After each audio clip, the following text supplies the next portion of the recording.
Getafe News es el primer medio de comunicación de Getafe que solo está en WhatsApp.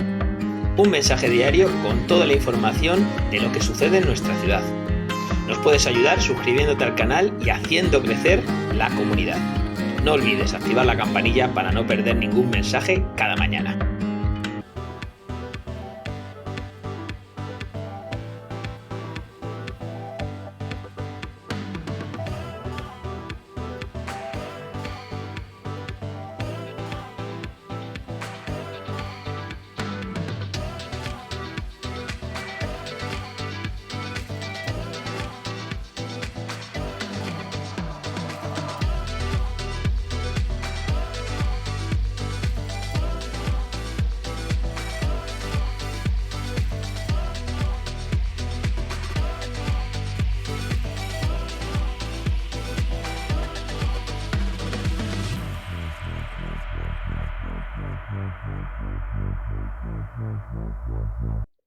Buenas tardes, Ana Isabel Calcerrada. Muchas gracias por atender a Getafe News.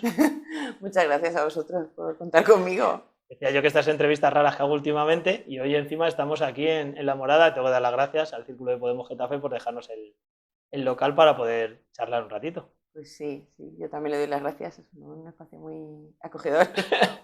Un sitio que conoces muy bien. Y tanto. Sí. Ana, tú ya llevas un tiempo fuera de la política, sigues militando en Podemos, pero ya no estás, digamos, en el día a día de la política institucional. Has sido concejala en el Ayuntamiento de Getafe. Y bueno, pues el motivo de invitarte, además de porque sé que puedes hablar y opinar de todos los temas que nos afectan a Getafe y seguro tu opinión es muy interesante, yo creo que sí es relevante tener esa opinión de la gente que ha pasado por la institución, porque me parece muy importante que el vecino, que el ciudadano pueda tener esa percepción de cuando dejamos la práctica política, en este caso nos ha pasado a los dos, de maneras distintas, pero en distintos tiempos, pero creo que es una visión que puede ser interesante para un vecino o vecina, de alguien que le hable desde una vez pasado, digamos, ese tiempo. Pero voy a empezar como empiezo en todas las entrevistas, para que no haya cambio. ¿Qué cosa positiva o qué más destacaría Ana Calcerrada de la ciudad de Getafe, de su gente, de la ciudad? Pues yo, que he visto ya algunas de las entrevistas que habéis hecho, me he documentado. Pues con ventaja. Claro, pues yo coincido con mis antecesoras en concreto, y es que yo creo que Getafe, yo sobre todo destacaría que Getafe es una buena ciudad para vivir. O sea, yo diría que cualquiera que se venga a Getafe a vivir va a estar a gusto. Porque Getafe es un sitio donde se está bien. O sea, que la gente es una gente realmente estupenda. O sea, hay de todo, evidentemente, como todas las ciudades, pero que hay una composición social que hace que la ciudad sea agradable, porque es una ciudad que es diversa y además es una ciudad grande y hay una diversidad muy grande. Y es una ciudad que tiene evidentemente que puede mejorar, pero que gracias a la lucha de los ciudadanos y las ciudadanas de Getafe, que se lo han currado, realmente es una ciudad buena para vivir, que tiene servicios que evidentemente pueden mejorar, pero que estos vecinos y vecinas se los han currado a pulso y que ahora los disfrutamos los demás. Entonces es una ciudad estupenda para vivir. Yo estoy muy contenta.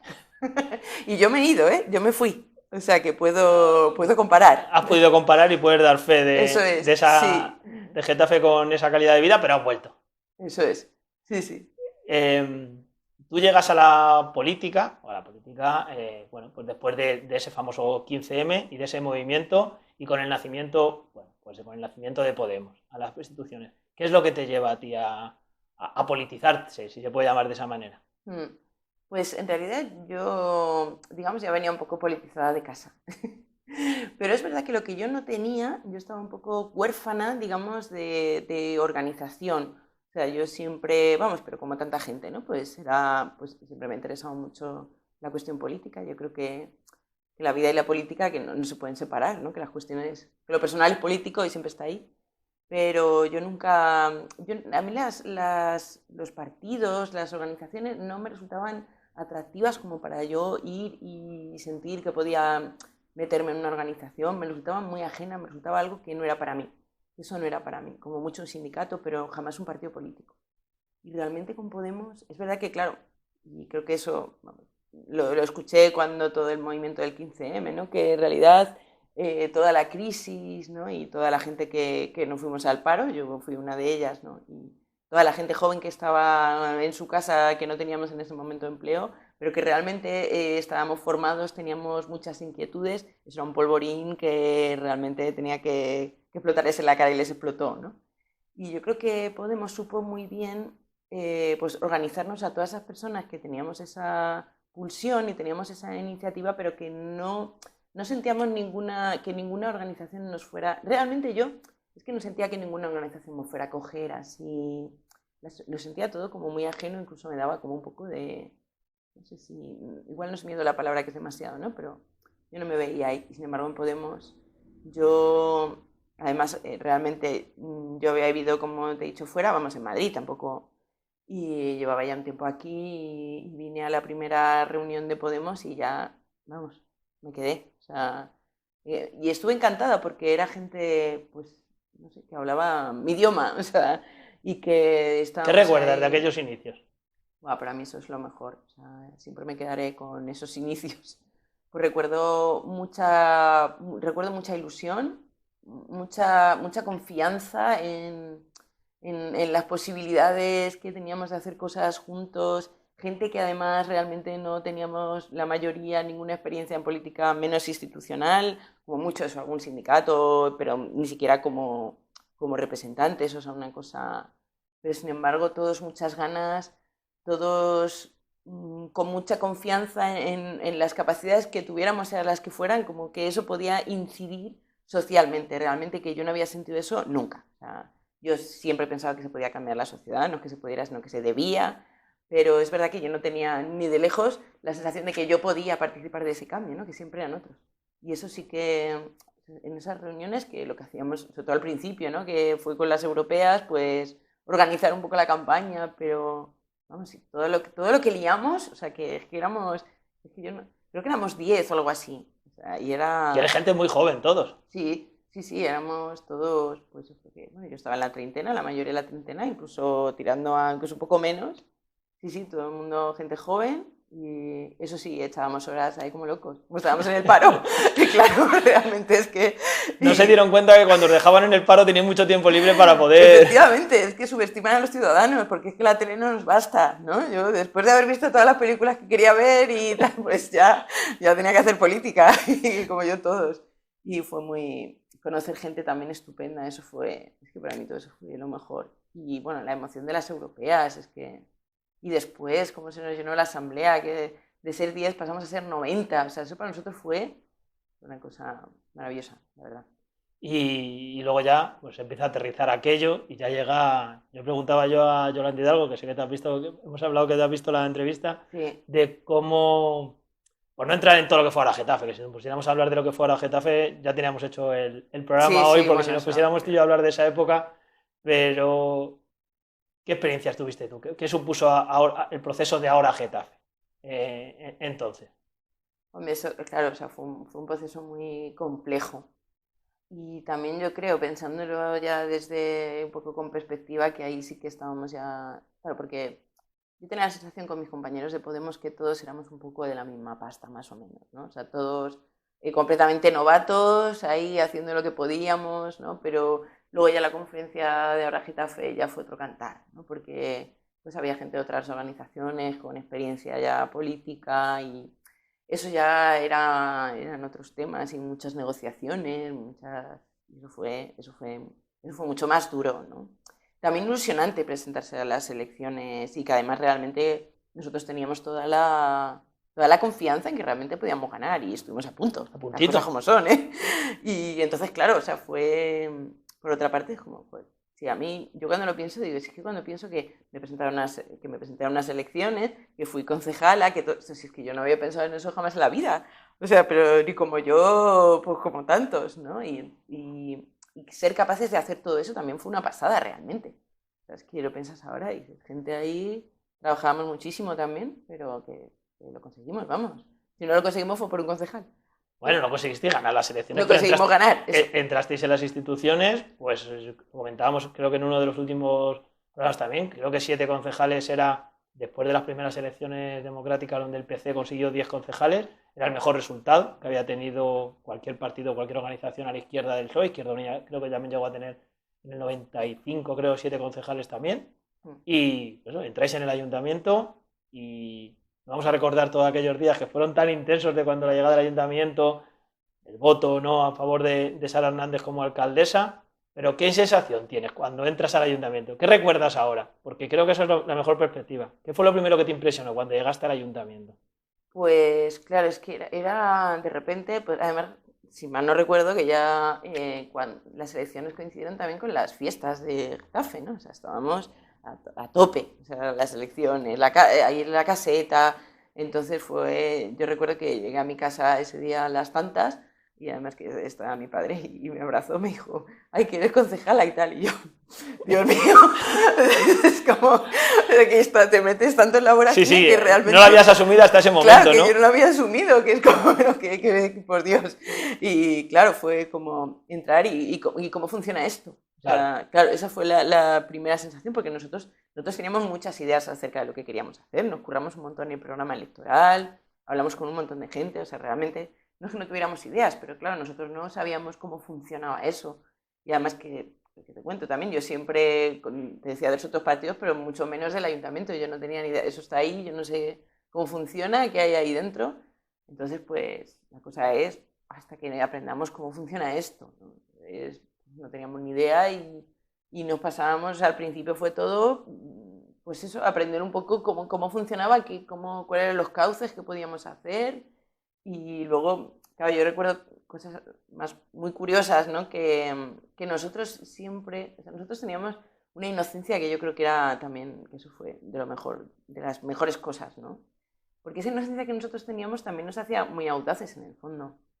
Porque nosotros tampoco teníamos claro lo que no se debía, no se podía. Entonces nosotros todo lo preguntábamos, nosotros todo o sea, estábamos como abiertos a que, bueno, pues nosotros preguntarlo porque no se puede hacer, estamos seguros de que esto no se puede hacer, o sea, no teníamos esos límites asumidos ya y estábamos ahí acomodados, porque para nosotros eso era una cosa que veníamos también a cambiarlo. A cambiarlo, o sea, veníamos a hacer así como con el mantel ras, ¿no? Y claro, esa era nuestra...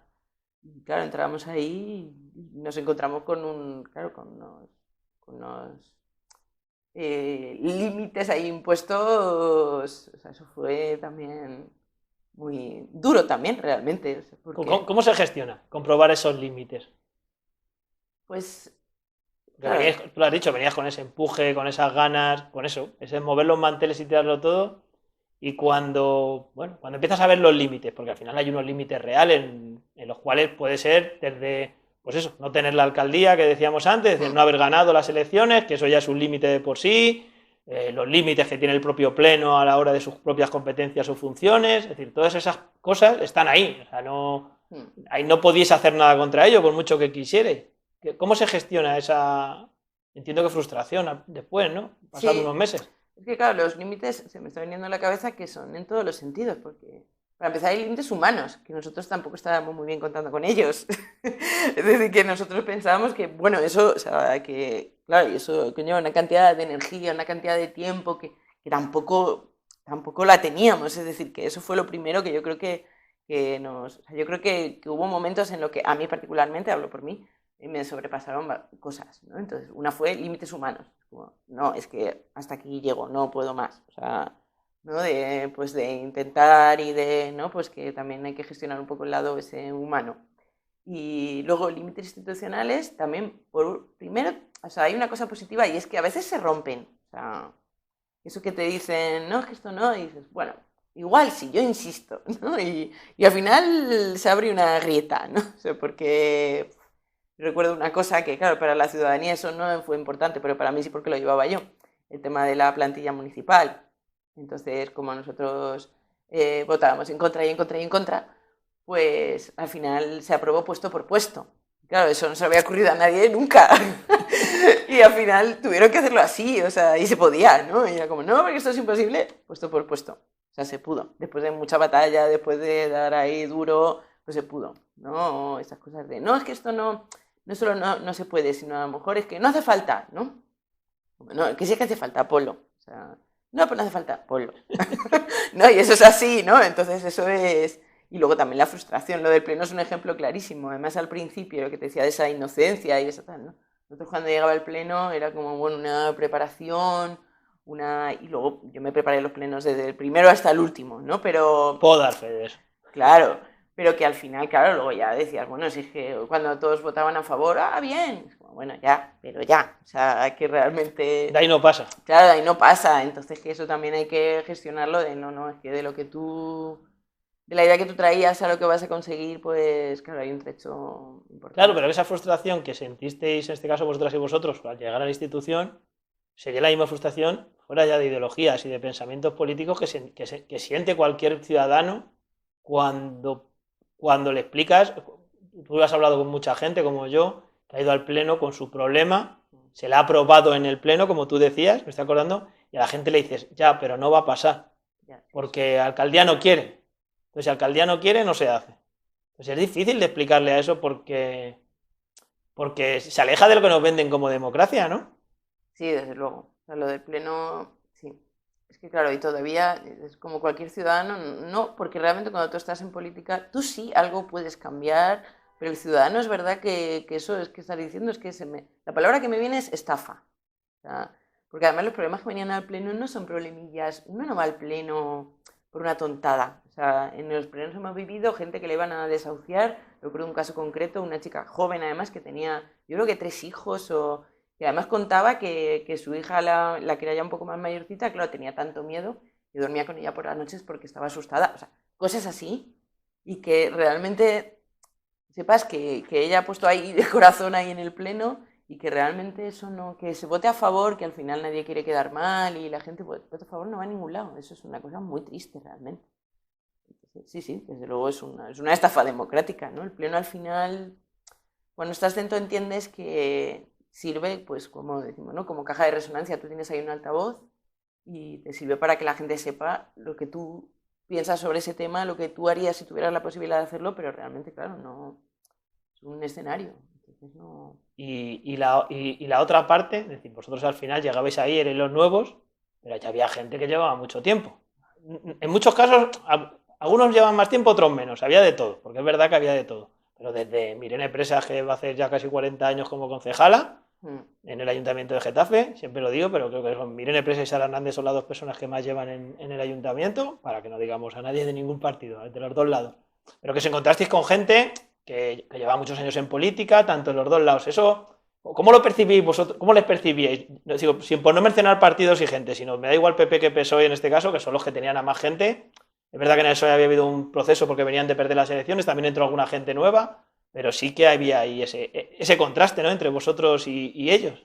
Sí, no, desde luego, claro. O sea, además, fíjate, hoy me he acordado porque estaba hablando he hablado con un amigo sobre esto del síndrome de la impostora, ¿no? Que piensas que tú estás ahí, pero que en realidad ese sitio no es para ti y que estás... Pues nosotros sentíamos un poco eso. Yo por lo menos, yo estoy aquí, pero como si fuera inmerecido, ¿no? En el fondo te ha votado la gente, tú estás ahí con todas las de la ley como los demás. Igual que el resto, claro. Claro, pero tú estás ahí como, uy, claro, esta gente que lleva tanto tiempo en el ayuntamiento sabrá hacer las cosas, sabrá tal, y luego a fuerza de rascar nos dimos cuenta de que nada de eso. O sea, que además yo creo que eso es una cosa que yo me he dado cuenta de ella y me alegro mucho de darme cuenta de eso, porque la gente cuando veía a los políticos en la tele parece que tienes que prepararte para político, ¿no? Incluso hay mucha gente que lo dice, no, es que hay políticos que no tienen preparación. No va de eso. Eso se hace, eso se consigue. O sea, que si no sabes cómo se hace una iniciativa, te buscas a quien te lo explique, como hacíamos nosotros, pero que lo que tienes que tener es las ideas claras, la voluntad de hacerlo, y que yo con el tiempo me he dado cuenta de que nosotros hemos hecho cosas muy complicadas y muy complicadas, digamos, para la situación en la que estábamos, que era nuestra primera legislatura, en concreto en la primera, y que eso es esfuerzo, y que mucha gente que llevaba ahí muchos años ni sabía hacerlo mejor que nosotros, ni yo diría, sin nombrar a nadie, que lo sigue haciendo de esa manera. O sea, yo creo que, pero al principio esa sensación de ser tú un marciano en ese sitio, ¿no? De esto y de estar como con pies de plomo de esto cómo se hará, o preguntar, ¿no? Con esa humildad, pero también es bueno, pero que en realidad era una sensación que da ese sitio y que Y que, claro, eso estaba muy como si fuera un cortijo, ¿no? Aquí estamos los que tenemos que estar y vosotros pasáis por aquí, pero bueno, pero esto es un error, ¿no? Esto es que ha pasado, pero no debió haber pasado. Eso es un error del sistema. Claro, sois un error. Y bueno, había cosas en las que se notaba, claro, cosas que nosotros hacíamos, pedíamos, pues no se estaba acostumbrado a que nosotros... Vosotros, en este caso, tú además personalmente has sufrido también lo que podríamos denominar las cloacas mediáticas. Pues sí. Las cloacas mediáticas a una escala inferior de la que han vivido, bueno, pues gentes de Podemos a nivel estatal, pero sí que vivisteis el caso en el cual, bueno, pareció que era la noticia del siglo. Hubo supuestos periodistas que dieron una noticia de que os habían ingresado, que además por error os ingresaron 2 nóminas, un fallo del propio ayuntamiento. Sí, ni siquiera fue, perdona Sí. que nos ingresaron la paga entera y no nos correspondía entera, sino que eran... Ah, bueno, no ¿verdad? sé, Pues 2 explícalo. tercios sí, era como llevábamos, no sé el tiempo que llevábamos liberados, y entonces no nos correspondía entera la paga, sino una parte, y no la metieron entera, por error. Y se equivocaron en personal del ayuntamiento. Pero alguien del ayuntamiento avisó a los periodistas, aquello se convirtió en noticia nacional, porque empezó por noticia local. Sí. Había gente en medios locales que se vanagloriaba de que esa noticia saliera en medios locales, algo que la acabas de explicar perfectamente, fue un error de la administración que se subsanó a los pocos días, ¿no? O no sé cuánto tarde se puede subsanarlo, pero... Sí, pero poco, no me acuerdo, pero no sé, poco, sí, una semana, no recuerdo bien. Pero claro, vuestra imagen, en este caso la de Daniel Pérez Pinillos y la tuya, apareció en todos los telediarios, incluso a nivel nacional, como si hubierais hecho algo. ¿Cómo se lleva eso, Ana? Mal, eso sí que fue, o sea, eso fue lo peor que me ha pasado a mí o sea, de todo mi paso por la política. Eso, desde luego, fue lo peor. Es que eso no... Yo cuando... Es que es una... Yo a veces cuando sale por la televisión, ¿no? Cosas, asuntos de nuestros políticos a nivel nacional y tal, yo pienso, me compadezco muchísimo porque es que yo a nivel, pues eso que tú dices, ¿no? Que no se fue local, aunque al final se elevó. Pero claro, no es esa cobertura mediática. Yo pienso es que se pasa fatal, porque es que ya no es una cosa que tienes que gestionar tú solo contigo, ¿no? Que primero tú sabes que no has hecho nada, eso para empezar, ¿no? Pero la gente no lo sabe. La gente que te conoce confía en que no, pero eso sale y entonces pues la gente le pregunta a tu madre. A mí me llamaron amigos, gente de esta que hace años que no ves y me escribieron, oye, mira, que me han mandado esto, que eres tú, que yo imagino que no es verdad, pero cuéntame. O sea, un aluvión de gente preguntando qué había pasado, en las redes sociales todo el mundo insultándote, yo qué sé, te ves ahí, pues eso, que sales en televisión, a mí, bueno, eso fue terrible, terrible. O sea, y además eso no se va en 2 días, o sea, la noticia en las redes, o sea, eso fue, y además, por una cosa tan absurda que es imposible que pudiéramos haber hecho nosotros, o sea, que si te ingresan un dinero que no, o sea, que no habíamos robado ni nada que se le pareciese, o sea, fue horrible, la verdad eso fue horroroso y sí, o sea, y yo creo que fue cloaca literal, o sea, fue acción-reacción. Sí, pero que eso fue acción-reacción porque estabais intentando Claro, cambiar las cosas sí, a eso me refiero. Y mover las cosas. Sí. Pero que al final eso se ha quedado ahí. Bueno, pues seguro, no lo he comprobado, porque la verdad es que llevo estos días pensándolo antes de hablar contigo, pero no lo he comprobado. Si metes tu nombre y todavía sigue apareciendo la noticia por algún lado en ese tema. ¿Eso quién te lo... ¿Quién te lo compensa? ¿Quién te lo sustituye? Es decir, esa gente que publicó esa noticia, los que la filtraron, por supuesto, porque alguien la filtró dentro del ayuntamiento, sí, el periodista no vio el dinero que se había hecho a la cuenta, es decir, alguien desde el ayuntamiento, no sabemos desde qué puesto, lo tenemos que probar, le filtró a estos supuestos periodistas una noticia que ni se contrastó ni nada y se publicó y ¿no? Se vanagloriaban encima de que había sido cuestión nacional. ¿A ti quién te restituye tu honor? Pues, tu honor, claro. Sí, nadie, claro. Sí, la noticia sale. Lo que pasa es que está cada vez peor posicionada porque va pasando el tiempo. Claro, va pasando el tiempo, pero sí que sale, claro. Sí, esa es la cosa, que claro, miente que algo queda, y tanto que queda. Porque ahora con las redes queda literalmente, queda físico. O sea, alguien lo puede ver y no sé. Además es falso, o sea, que es lo peor. O sea, porque si has hecho algo, pues bueno, yo diría incluso la gente que hace algo, Los antecedentes penales, cuando pasa un tiempo, se borra. Claro. O sea, pero estas cosas no se borran nunca.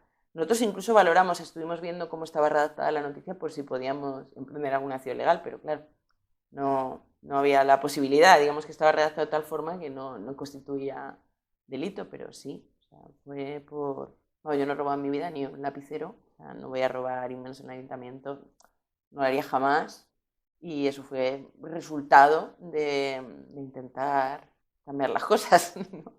Yo eso lo tengo clarísimo. Fueron pasando el tiempo, decidiste una legislatura, la siguiente legislatura te volviste a presentar a las elecciones, 2019, sí.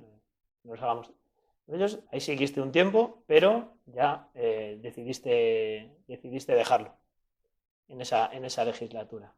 ¿Qué sensaciones tienes ahora? Pasó aquello y ahora, cuando lo recuerdas, esa etapa, ¿qué recuerdas de tu paso por el ayuntamiento como concejala?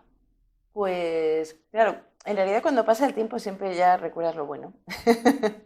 Entonces, pues en realidad, últimamente me siento una privilegiada, porque realmente poca gente tiene la experiencia que he tenido yo, de estar 6 años, han sido 6 años, en el ayuntamiento de mi ciudad, de Getafe, de enterarme cómo funcionan las cosas, enterarme por qué hay cosas que no funcionan o no se quiere que funcionen, incluso promover, participar en el cambio de algunas cosas, conocer a gente muy buena y gente estupenda. También he conocido gente mala, pero he conocido también gente buena. Entonces, la verdad que en ese sentido, últimamente pienso, sí, tú eres una privilegiada. O sea, sin comerlo ni beberlo, me refiero que yo no fue nunca la aspiración en mi vida, pero llegué ahí y mira qué bien, ¿no? Me siento orgullosa, en cierto modo. Por supuesto lo podía haber hecho mucho mejor de lo que lo hice, eso sin duda, porque siempre se puede hacer mejor y además que sí, pero bueno, hice todo lo que pude.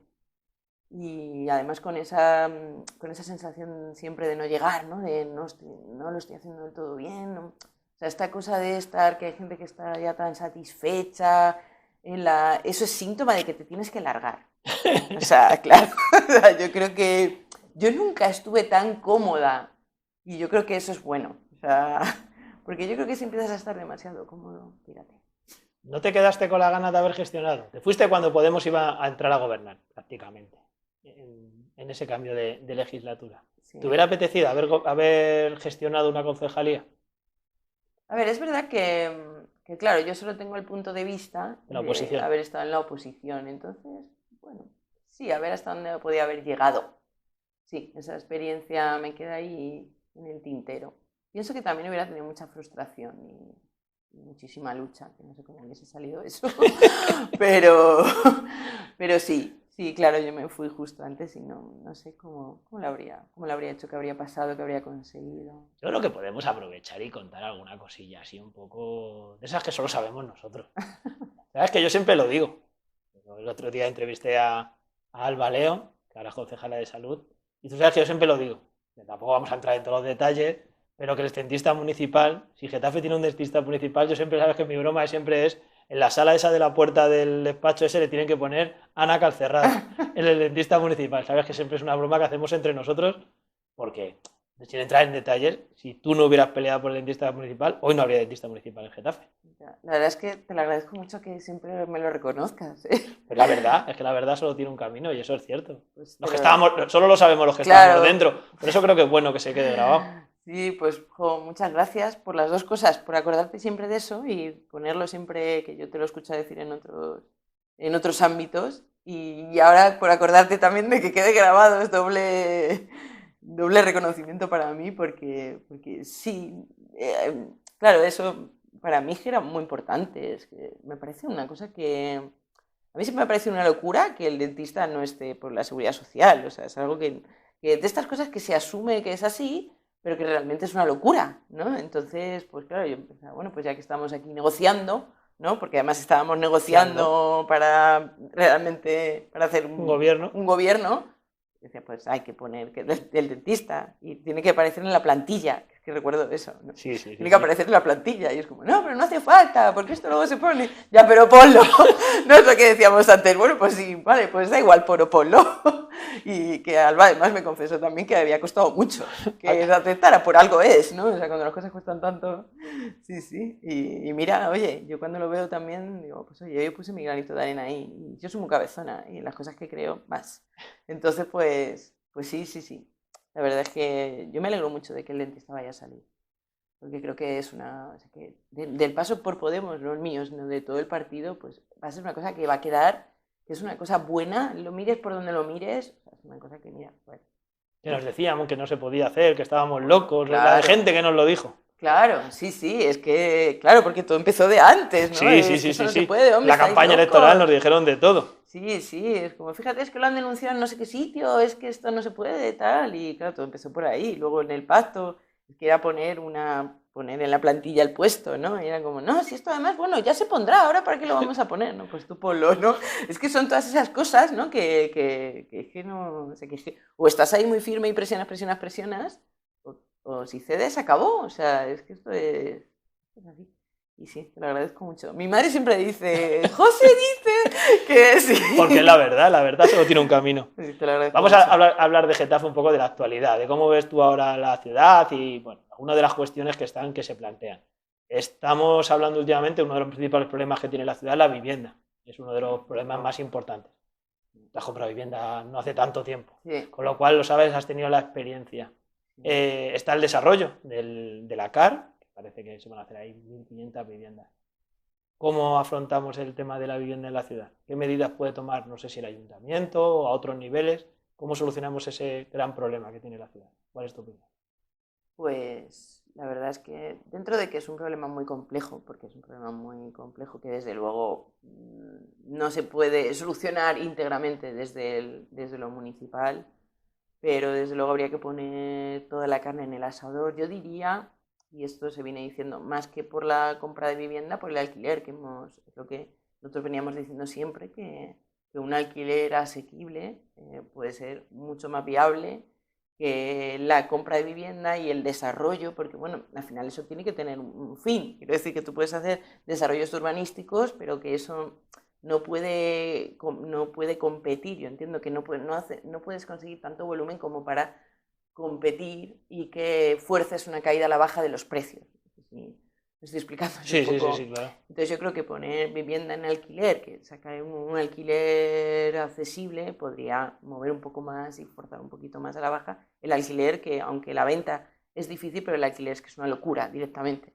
Entonces, pues ahí poder forzar y desde luego, claro, la Comunidad de Madrid pues no ayuda porque tenemos un gobierno completamente ultraliberal, que, claro, la presidenta de la Comunidad de Madrid habla como si ella no fuera presidenta, ¿no? Dice, bueno, si yo vivo de alquiler, como si ella no pudiera hacer nada, ¿no? Que su... Pues claro, tenemos ahí, la verdad que tenemos ahí un obstáculo grande. Y luego en el gobierno de la nación, pues yo creo que Podemos lo ha intentado fuertemente. Pero bueno, ya sabemos que ahora mismo nos han echado del gobierno porque es así, ¿no? Y claro, eso va a traer muchas consecuencias, porque que ahí había que dejarse la sangre, o sea, en luchar eso, ¿no? Por lo que dices tú del dentista, pues eso tendría que ser una batalla hasta el final. Y claro, yo tengo la impresión que ahora nadie va a dar esa batalla tan hasta el final. Entonces no sé qué va a pasar, porque es un problema gordo. Otro de los temas que tenemos en la ciudad y que en estas conversaciones está saliendo mucho y que, bueno, pues al final la gente sí está preguntando, Getafe es una ciudad acogida, siempre lo digo, lo ha sido tradicionalmente. Getafe, pues eso, era una pequeña villa, me dicen algunos que yo lo puedo decir porque como tengo un apellido Cifuentes de estos históricos, yo se lo puedo decir, pero era un pueblecito y vino mucha gente de Extremadura, de Castilla-La Mancha, de Castilla-León, y hoy ya la gente que viene ya no viene de las provincias, sino viene de otros países, de Europa del Este, de Latinoamérica. ¿Cómo hacemos una ciudad, que Getafe siga haciendo esa ciudad de acogida y vamos asumiendo esa población migrante que cada día se acerca más a un 20% de la población, es un número significativo de la población? ¿Cómo hacemos, cómo puede colaborar? Siempre pongo un ejemplo de ayuntamiento porque sabes que a mí lo que me gusta es hablar de lo que podemos hablar de lo cercano. ¿Qué podemos hacer en una ciudad para que siga siendo esa ciudad de acogida? Claro, pues yo creo que la cuestión para que una ciudad sea acogedora en realidad es la mezcla. O sea, lo que no podemos hacer es segregar, ni segregar por barrios, ni segregar colegios, porque la segregación es lo que acaba produciendo los choques entre las gentes que tienen procedencias distintas o culturas distintas, porque cuando tú convives con gente distinta a ti y la convivencia te genera seguridad y te da y acabas por no ver las diferencias o verlas compatibles porque estás viviendo con esas personas y ves que no pasa nada y que está todo bien. Vamos, yo vivo en un barrio donde hay bastante migración. Yo estoy contenta y estoy tranquila, no percibo inseguridad, y a mí me habían hablado de no. ¿Y eso qué lo hace? Pues la convivencia. Yo creo que lo que hay que hacer es intentar no segregar. Yo creo que ahí pues todas las políticas han ido en la dirección contraria. Pues lo que hablábamos de la vivienda, pues si al final quién puede vivir en determinados barrios donde el precio de la vivienda es el que es, pues claro, un perfil determinado de población que acaba siendo muy homogéneo y claro, que eso es segregación. ¿Quién vive en un barrio donde el precio de la vivienda se ha degradado? Pues entonces ya quien tiene menos... O sea, es decir, que al final los procesos segregadores van poco a poco, pero sedimentan, ¿no? O la libertad de centro, ¿no? Eso que en Madrid... Ahora quería llegar yo a la educación. Vamos Claro, a hablar de educación, que además te pilla eso porque es a lo que te estás dedicando ahora. Sí, pues yo creo que eso también segrega muchísimo, ¿no? Eso ha sido nefasto, la política esta de la elección de centro, porque lo suyo es que tú vayas al cole en tu barrio. En tu barrio vayas al cole con la gente de tu barrio, que sea diversa. No es que yo vaya a este barrio no quiero ir, me voy al otro barrio, donde que tú elijas quién va a ser tu vecino. Eso desde cuándo. Eso no produce ninguna convivencia. Eso solo hace que te relaciones con iguales en el sentido de pues, misma extracción social, misma procedencia. Y eso, aparte de empobrecer la experiencia de la vida, es que es lo que genera los roces al final, ¿no? Y porque el desconocimiento es lo que genera miedo y lo que genera... El Getafe hay dos ejemplos perfectos. Creo que hay más, ¿vale? Pero no tengo los datos. Pero es porque han aparecido en medios de comunicación nacionales como El País, que son los dos colegios de la Alhóndiga. Claro. Los colegios, la de Getafe y el colegio de Alhóndiga, esos dos colegios han sufrido lo que estás explicando y aparecen en ranking pues, con medias muy inferiores, con tal, porque digamos que la población de una cierta extracción social que vive en la zona se ha ido a otros centros. Se ha concentrado una cierta población en otros centros y ahí se ha ido quedando, digamos, pues la amplia población migrante que, por ejemplo, tiene el barrio de la Alhóndiga. Algo que no se había producido en etapas anteriores cuando todo el mundo tenía que ir a ese mismo centro. Claro. Sí, es que es un ejemplo clarísimo esos colegios de la Alhóndiga. Además, al final es profecía autocumplida, porque, claro, no, a este colegio no, porque a lo mejor en este colegio tal, mejor al otro, que no hay migrantes, ¿no? Y la cuestión no es que, o sea, no lo degrada, nada lo degrada una población de un lugar determinado, lo que lo degrada es la falta de recursos y degrada, pero tanto los centros donde hay mucha población de una misma extracción como de otra, es decir, también los centros que son muy homogéneos con personas de la misma extracción social, o sea, quiero decir, no solo, hablando claro, no solo los pobres sufren segregación, porque, claro, o sea, no relacionarte con gente distinta te empobrece también a ti, que estás, ¿no? Que en realidad no estás viendo el mundo como es y no...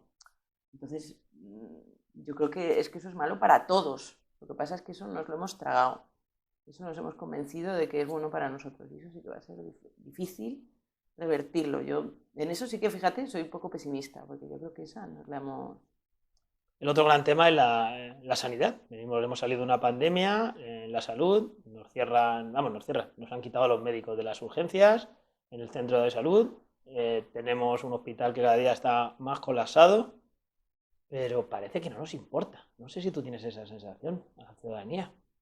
Yo también en esto estoy desolada, o sea, me parece que yo, como dices que ahora estoy trabajando en un instituto, pues se percibe que los chavales ya no sienten ese orgullo que he sentido yo toda la vida porque teníamos una sanidad pública, no le dan tanta importancia, no les parece que, bueno, que si no la tuviéramos tampoco sería tan grave, o sea, va calando y a mí eso me da un miedo terrible, o sea, porque además o sea, se lo montan también a veces que es el pez que se muerde la cola, porque nosotros denunciamos todo lo que pasa en la sanidad pública, ¿no? Que hay, pues, que los hospitales están colapsados, que faltan médicos de primaria, que se cierran las urgencias, y eso no hace más que, claro, que la gente, en vez de salir a la calle y luchar porque eso se revierta, sino que dice, pues me hago un seguro privado. Porque claro, es como, porque con mis alumnos se juega. Yo sé que esto está muy mal, pero con mis alumnos se juega, yo me voy al seguro privado. Entonces, claro, al final, dices, es que esto o sea, no podemos creer. Lo que pasa es como lo mismo que con la libertad de centro. Yo creo que que va calando la ideología, eso es muy nocivo, ¿no? De bueno, no pasa nada, tú tienes tu seguro privado, te vas a o sea, te atienden en el momento, ¿no? O sea, bueno, si no pasa nada. Y pues me decía el otro día un amigo mío, es que la gente piensa, por ejemplo, en Estados Unidos hay sanidad pública realmente, o sea, hay ¿cómo lo llaman? Tiene un nombre, yo no, pero como para gente que no tiene seguro, ¿no? Pues hay como unos mínimos, ¿no? Entonces, bueno, la gente tiene el seguro que se puede pagar y luego la gente que no puede pagar ninguno, pues está ahí, como más o menos. Y la gente lo tiene asumido. Yo creo que vamos por ese camino, ¿no? Pues convenciéndonos de que, bueno, que igual no pasa nada, ¿no? Yo creo que la cosa, como todo, hay que espabilar, porque esperemos que no sea tarde cuando nos demos cuenta de que el segurillo privado que nos hemos hecho de 30 euros al mes, pues no vale para curarse no sé, una enfermedad muy grave o un tumor. Entonces, claro, ahí a lo mejor pues ya llegan problemas gordos. Otro de los temas que estamos hablando siempre en estas conversaciones, y a raíz un poco de lo que estabas diciendo, me estaba acordando yo, es de este ascensor social, que parece que se rompió. Lo discutía, me acuerdo de la primera entrevista con Pedro Castro, pues es un tema que siempre hemos hablado muchas veces, y él me decía que no, que el ascensor social no se había roto. Yo creo que el ascensor social se rompe, por eso viene el 15M cuando vuestra generación se da cuenta de que por muy bien preparada y por muy bien formada que esté, le van a dar un contrato precario. Y se da cuenta de que no hay esa posibilidad de ascender. ¿No crees que de aquello viene ahora un cierto conformismo? O sea, como que eso se ha asumido. En ese momento se salió a las calles, se peleó, surgen partidos políticos, todo ese movimiento, y que ahora el balance después de todos estos años es que esa misma generación se ha quedado un poco se ha quedado una generación conformista, digamos, que asume estos mantras ideológicos que se han quedado, el de la libertad de centro educativo, el de, bueno, pues yo por si acaso me hago mi segurito de Adela que estás diciendo. ¿No crees que eso al final se ha quedado? Sí, es que fíjate, según lo estabas diciendo, estaba pensando que mi generación, pienso que a veces pasa que más o menos, que algunos nos hemos salvado en el sentido de que yo pienso, lo venía pensando y además, curiosamente, que yo que estudié filosofía, que no es que estudiara empresariales, o sea que, pero al final si yo no hubiera ido a la universidad, pues ahora no podría ser profesora, que bueno, me da cierta, ¿no? O sea, comodidad, Estabilidad. claro, que está bien, me da estabilidad y tal. Bueno, que gran parte de mi generación pues nos hemos salvado en ese sentido y ha sido nocivo en ese sentido, en ese segmento, porque también nos hemos creído una cosa que tampoco es real. Yo creo que gran parte, yo creo que es en parte lo que pasa en Madrid, que a lo mejor ha podido acceder a su piso con la piscinita comunitaria y su jardincito, ¿no? Aquello de la España de las piscinas, ¿no? Y entonces eso ha generado cierto espejismo de que, bueno, de que en el fondo nosotros a lo mejor ya no necesitamos tanto, claro, que ya percibes los servicios públicos como una especie de plus, ¿no? Pero que tú puedes como autoabastecerte, ¿no? Yo de eso veo, o sea, de eso escucho. Y luego está la generación, yo diría, de los que vienen detrás de nosotros, a lo mejor, pues no sé, 5 años, 7 años, o un poco más, y esos lo han tenido, yo diría, casi peor. O sea, han vivido crisis tras crisis y yo creo que ahí sí que viene el descontento, y más que el descontento, como el descreimiento de esto no se puede hacer nada, ¿no? Me tengo que apañar y porque ellos no, yo por lo menos, nuestra generación, incluso el 15M precisamente, eso fue como, bueno, nosotros nos hemos preparado, vamos a ver la batalla porque nos den un poco lo que nos merecemos, ¿no? Entre comillas, se lo merece todo el mundo, ¿no? Pero sensación que te habían prometido que tú, si hacías lo que te dijeron que tenías que hacer, pues ibas a vivir. Iba a tener su recompensa. Claro, iba a tener su recompensa y estábamos exigiéndola, ¿no? Pero es que viene una generación detrás que se ha chupado la crisis, una precariedad absoluta y que claro, que lo que te da también es haber pasado gran parte de tu juventud en esa precariedad tan brutal, es también menos energía para protestar.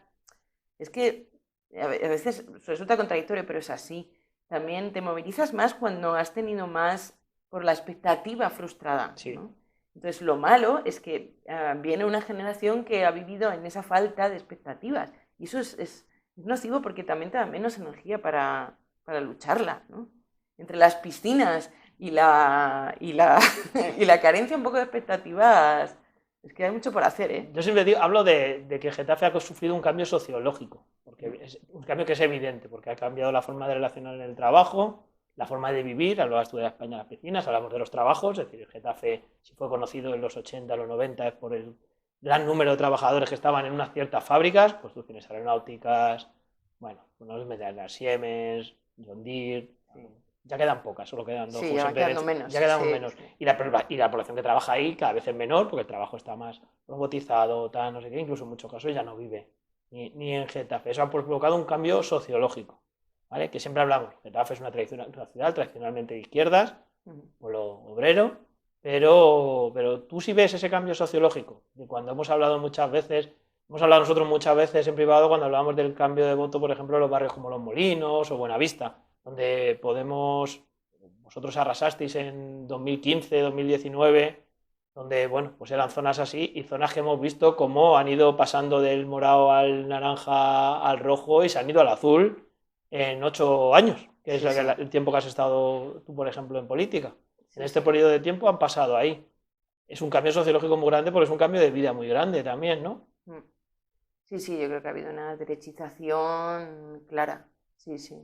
Me estoy acordando que serían muchos amigos míos porque yo siempre les digo que yo cuando era niña, vamos, incluso como en la primera adolescencia, yo pensaba que la gente de derecha es una gente marciana, que vivía en sitios extraños, porque realmente yo me relacionaba solo con gente de izquierdas. Mi familia, en general mis vecinos, yo para mí era como, uy, la derecha, esa gente tan rara, ¿no? Y claro, y cada vez va siendo menos raro, ¿no? Y sí, además claro, eso de cuando era niña yo ya cambió, pero estos años también ha habido una derechización, sí, muy palpable. Yo creo que es fruto de un espejismo, en cierto modo, ¿no? Pero está ahí. Entonces, claro, habría que, a veces yo creo que caemos en un error, yo creo que es un error, ¿no? Yo misma estoy hablando todo el rato de espejismos, ¿no? Como de falsa conciencia. Pero la cosa es que la conciencia está ahí, o sea, la gente piensa así como piensa y habría que combatir a partir de ahí o intentar, ¿no?, atraer en realidad el voto a esas personas que ya no piensan, no se sienten identificadas, aunque muchos sus padres son obreros de la industria en Getafe, sí. Pero precisamente como sus padres lucharon esas condiciones de trabajo tan buenas, les han dado una buena vida y ellos han podido acceder a un piso, a un buen piso y a un buen coche y han podido llevar a sus hijos de vacaciones y ya piensan que eso ya no hace falta, pero... Sí, que el objetivo es mantener eso y si yo lo mantengo me da igual un poco el alrededor. Claro, y que a lo mejor incluso llegan a pensar claro, que ellos, que a lo mejor mantener eso va en contra de, o sea, claro, esto lo contaban muy bien cuando con el cambio, ahora ya puedo mencionar Venezuela tranquilamente. Sí. Tranquilamente, ya no te van a sacar nada por ahí. Pero claro, con Venezuela, en su día con Hugo Chávez, ¿no? Pues se decía que, claro, que había que tener cuidado porque solía pasar que mejorabas la vida de la población y luego no te votaban porque pensaban que ya no representas sus intereses, ¿no? Entonces, claro, incluso mucha gente cuyos padres eran obreros industriales y tal, ¿no? Pues ahora piensen que no tienen los mismos intereses que tenían sus padres en su día, ¿no? Que a lo mejor les interesa la libertad, ¿no? Y no les interesa otra cosa. Cuando nace el 15M también, nace pues, con el famoso artículo 135, que se reforma la Constitución y demás. Aquí ya sabes que además que ese es uno de mis temas, el de cómo le explicamos a la población getafense, a los vecinos y vecinas, que el Ayuntamiento de Getafe tiene 100 millones, tendrá ahora mismo, 70, 80, han pagado los 35 millones de la CAR, tendrá 70, 80 millones ahora mismo en el banco, que realmente, más allá de remanentes y cosillas así que se van usando, ya sabes tú, pero que es un dinero que va creciendo y el ayuntamiento realmente no lo puede usar. Lo has dicho antes, has trabajado en muchos temas de personal, con todas las dependencias municipales, sin poder contratar personal, en todas las delegaciones falta gente, da igual del tema que hablemos, que falta personal. ¿Cómo le explicamos eso a la gente? No, eso es una locura, eso no hay por dónde cogerlo. Eso es como lo que decíamos del pleno, cuando alguien viene a contar algo y luego le dices, no, es que esto no pues esto es algo, o sea, que estamos ahorrando, nos vamos a comprar algo, ¿no? O sea, es que no tiene sentido. Tiene un coste. Es decir, la última vez, no sé si pagamos, no sé, 500 y pico mil euros en comisiones bancarias por tener nuestro dinero depositado en el banco. Claro, sí, justo. Le pagamos al banco por tener el dinero. No es broma, no es que ganamos, es que perdemos. Sí, no, es algo, o sea, es impresionante. Porque además, bueno, es que lo hemos hecho tan bien que no hay una sola necesidad en el municipio. Bueno, entonces pues ya está, pues vale, yo qué sé, aún así... Por si vienen mal dadas, como claro, hacen... eso, por si vienen mal dadas, ¿no? Lo voy a guardar, pero es que no, o sea, hay mucho que hacer, decíamos de la vivienda, pues no sé, claro, pues igual se puede meter más dinero en vivienda y ver, ¿no? Cómo podemos meter mano, bueno, 1000 cosas que se pueden hacer, o sea, hay necesidades para aburrir. Eso no lo entiende nadie, no se puede entender, eso no... Claro, a la gente le dice, no, porque hubo un momento de mucho derroche y entonces, claro, pues, justo, pero claro, la gente también, ¿derroche de quién? Porque, claro, es que ese es dinero de todos, ¿de quién hubo derroche? ¿No? Es que parece que ahí el dinero es de la gente que está ahí, pero es que no, el dinero es de todos, ¿no? Entonces, bueno, pues quien derroche, pues que rinda cuentas y que se haga lo que se tiene que hacer, pero los ciudadanos nunca derrochan, al revés, siempre vamos de menos, ¿no? Entonces... Nada, eso es una cosa inexplicable. Eso es, en fin, por lo visto creo que en esto igual me puedes informar tú a mí, ¿no? Igual eso se va a revertir o va a haber algún cambio. Bueno, no sé, o sea, por lo de la tasa de reposición, se anula la tasa de reposición, dicen, en 2025, no hace falta esperar el presupuesto, pero bueno, porque si haces una ley, anula la tasa de reposición y no hace falta. Pero el problema no es la tasa de reposición, es decir, la tasa de reposición, vale, o sea, tú tienes un límite para contratar en función de la gente que se jubile. Si te quitan ese límite está muy bien. Pero si presupuestariamente no te permiten incrementar el capítulo 1 de personal, porque como tienes que igualar ingresos y gastos, pues sigues sin poder contratar. No sé si me explico, es decir, tú no puedes al final, aunque tengas el dinero, como el dinero que se ha quedado ahí, el dinero de remanente, inversiones financieramente sostenibles que las conoces bien, no se puede invertir en eso, en arreglar una y otra vez, en levantar el asfalto de las calles, pero no podemos contratar a personal porque, como no hay financiación local, la ley de financiación local no existe, ¿no? La democracia todavía no se ha hecho, pues no, el ayuntamiento tiene que subir impuestos, aunque tenga el dinero, tiene que subir impuestos para poder contratar a gente. Sí, no, es una locura. Y nadie se atreve a decir que tengo que subir impuestos. O sea, para la senda de déficit para el año que viene, o sea, este año se ha quedado en 0,0, tienen que igualar ingresos y gastos, ¿vale? El Ayuntamiento de Getafe, como yo lo puedo decir ya, hace trampas y quita bonificaciones y así dice que no sube impuestos. Pero ha subido impuestos. Claro, sí, porque no, final... es que si no, no igualas los ingresos y los gastos. Pero como los ayuntamientos solo tienen un ingreso, que es el IBI, realmente grande, claro, no te vas a poner a subir el IBI cuando encima tienes dinero. Es que es ilógico, ¿no? ¿Cómo te voy a cobrar más el IBI cuando tengo dinero? Si lo que tiene que dejar el Estado es que esos 32.000 millones que según el Banco de España tenían los ayuntamientos en 2022, 32.000 millones, los puedan usar en lo que consideren. Siempre y cuando, por supuesto, no se gaste más de lo que se ingrese. Pero esos 32... el caso de Getafe, yo siempre hablo de Getafe porque me parece que es más fijarlo. 32.000 millones entre todos los ayuntamientos, como la gente no calcula... Pues puede parecer mucho o poco, pero es una burrada. Sí. Son los ayuntamientos los que están manteniendo el déficit del dinero que se gasta en el Estado. Que yo no critico el dinero que se gaste en el Estado, porque el dinero del Estado pues se gasta en muchas cosas importantísimas, como son las pensiones. Hay temas fundamentales. Pero claro, no tienen que ser los Paganini los ayuntamientos. Los ayuntamientos están haciéndole Paganini de lo que las comunidades autónomas le quitan de impuestos a los ricos, como pasa en la Comunidad de Madrid. Para que Ayuso le pueda quitar el impuesto a los ricos, el ayuntamiento no puede contratar personal. Y luego el ayuntamiento no funciona. Y luego te vas a pedir el padrón y tardas 4 meses para que te hagan un padrón. El padrón que es un elemento fundamental para la vida de la gente. Claro. Y no hay personal para el padrón. Cuando personal en paro. Servicios sociales. Claro, personal en paro. O sea, que es que estamos hablando de que esos 100 millones son sueldos de gente que estaría trabajando en Getafe. No vamos a entrar en departamentos para que nadie nos diga que lo ponemos a un sitio a otro. Me da igual que sea padrón. Servicios sociales, me da igual que sean policías locales, en lo que cada uno considere, en lo que sea necesario, porque hace falta gente en todos los departamentos. Entonces, claro, ese personal hay dinero para pagarles. No sé cuánto van a durar los 100 millones, pero vamos, 100 millones para unos años sí que dan para contratar a gente. Es una locura. Entonces, puedes controlar las cuentas de otra manera, pero es inexplicable hacerle entender eso, porque además la trampa está en que nadie lo toca, porque... Lo sabes, al final de capítulo 1, como no puedes, porque tiene límites al final presupuestarios, te lo llevas a capítulo 2. Capítulo 2, para los que no lo sepan, ¿qué son?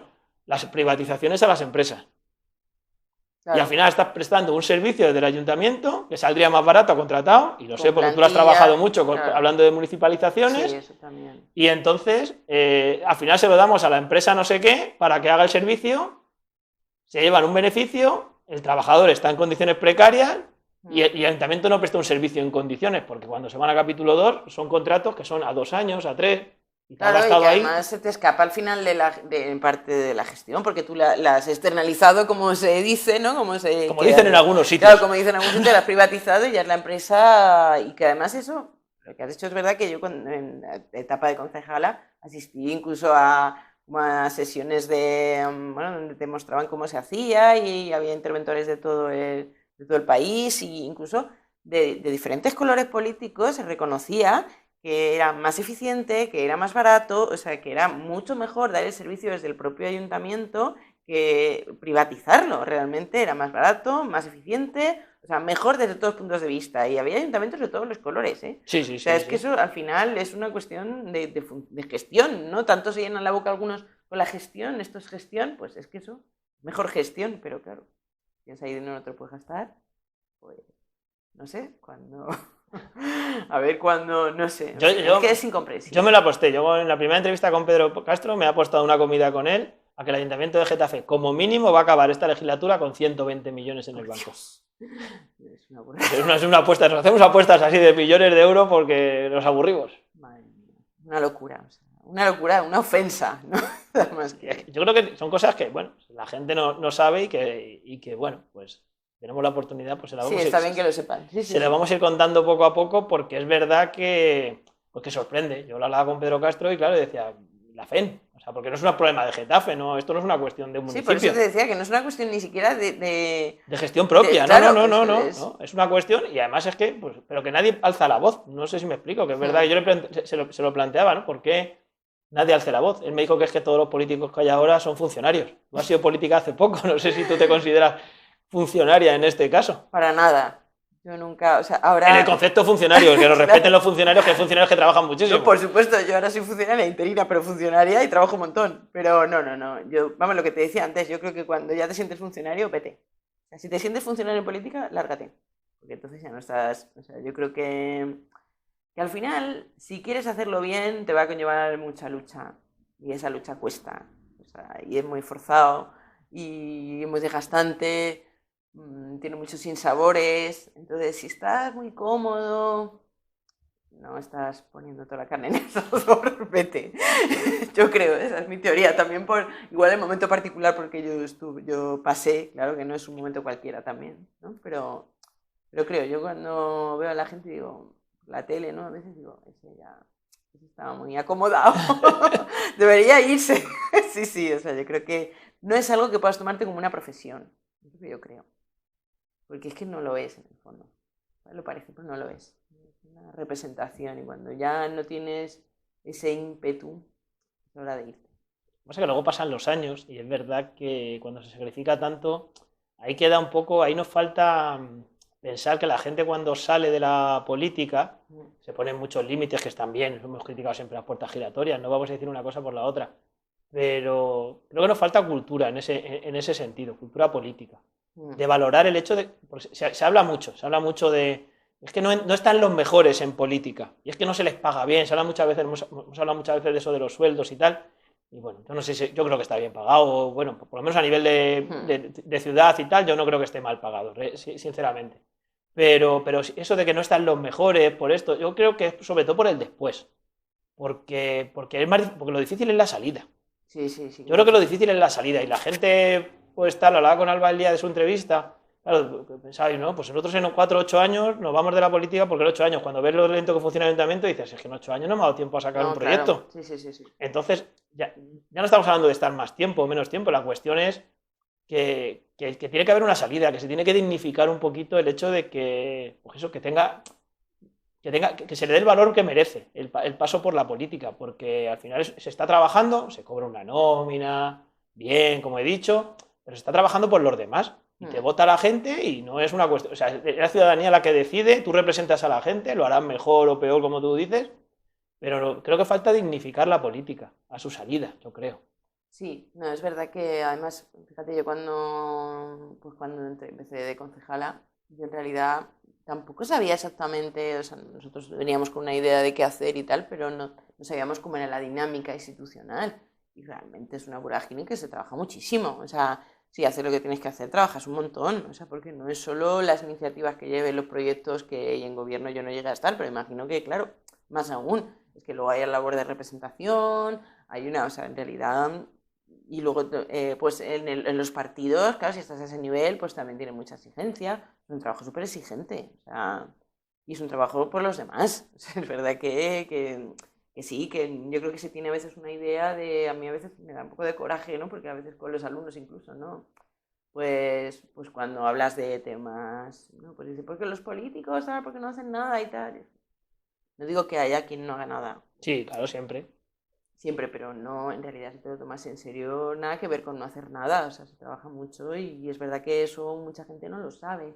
O te ven de sarao, ¿no? Como yo digo, a mí un amigo me decía, pero si yo te veo que estás en no sé qué, y yo ya, pero no, o sea, pero no es mi ocio, yo estoy trabajando. O sea, aunque me veas tal, claro, estoy trabajando. Entonces, sí, o sea, es verdad que luego la salida es difícil y sobre todo para determinados políticos. Porque claro, a lo mejor yo entiendo que si has estado en un... No, lo mismo estar en unos partidos que en otros, ¿no? Si has estado en Ciudadanos, ¿no? Hablando claro, pues entiendo que no vas a tener ningún problema a lo mejor a la hora de trabajar en una empresa, pero a lo mejor si has estado en Podemos, pues sí que tienes un problemilla, ¿no? Porque, claro, porque no es lo mismo. Tú has estado, digamos, incluso intentando remover muchas cosas que interesan a mucha gente y eso no te va a beneficiar a la hora de tu salida laboral. Es muy complicado, porque lo que dices de verdad es un tema que habría que darle muchas vueltas, porque también a veces lo que pasa es, ¿por qué todos los políticos, lo que decías tú, son funcionarios, ¿no? Pero de verdad, no es que se sientan funcionarios, que lo son, ¿no? Porque claro, la única posición que te deja la seguridad de que puedes hacer lo que quieras en política y luego volver a tu puesto, que no vas a tener... Pero en la mayoría de los trabajos no es así, ¿no? Por ejemplo, lo que tú decías de... Y no representas a la sociedad, porque al final si solo has trabajado, digamos, claro, respeto al funcionario, sí. si todos los políticos son funcionarios, pues da igual, muchas veces la ideología pasa un segundo plano porque todo el mundo se entiende mejor. Ese idioma que tú decías al principio, de quienes se entienden mejor, eso al final no representa la calle, ahí claro, no hay democracia. Eso es, claro, eso es en detrimento de la pluralidad de las instituciones, que no representa justo lo que estás diciendo, no representa, pues estos, pues, ¿no? Pues y decíamos, no hay mujeres o no había suficientes mujeres en las instituciones, pues no representaban a la sociedad, pues esto es que la extracción social también importa. Claro. Y las profesiones, y claro, si todo el mundo es funcionario, abogado, no, pues es que es todo, pues lo que decimos muchas veces de la profesión de juez, ¿no? Que los jueces son todos de la misma extracción social, porque quien tiene el dinero y el tiempo para prepararse para el juez, ¿no? Pues siempre lo mismo, si eso al final, sí, eso es un problema muy gordo, yo diría, muy gordo, sí. Porque además luego cuando entras, si lo haces bien, no tienes tiempo ni de respirar. Entonces, claro, no, o sea, entrar y es muy difícil, es un problema muy complicado. Y yo creo que sí que eso de hablar tan a la ligera de porque los políticos, es una banalización que cuando has pasado por ahí ya no te hace tanta gracia. No lo dices con tanta alegría. No, ya no. Ana, muchísimas gracias por esta conversación. Muchas gracias a ti, a vosotros. Yo creo que estas cosas funcionan. Yo sé que no estás acostumbrado a las entrevistas y que no has dado muchas y que estas cosas a ti no te gustan mucho, pero creo que está bien. Creo que está bien que se escuche a la gente que ha pasado por el ayuntamiento, que habéis tenido alguna, bueno, en este caso ha sido concejal, porque creo que sí podéis dejar, bueno, pues ahí vuestra opinión, que creo que a la gente sí le puede interesar. Pues muchas gracias. Mira, yo antes decía que había sido una privilegiada por pasar por la institución y doblemente privilegiada porque encima me entrevistas. Muchísimas gracias. Nada, muchas gracias.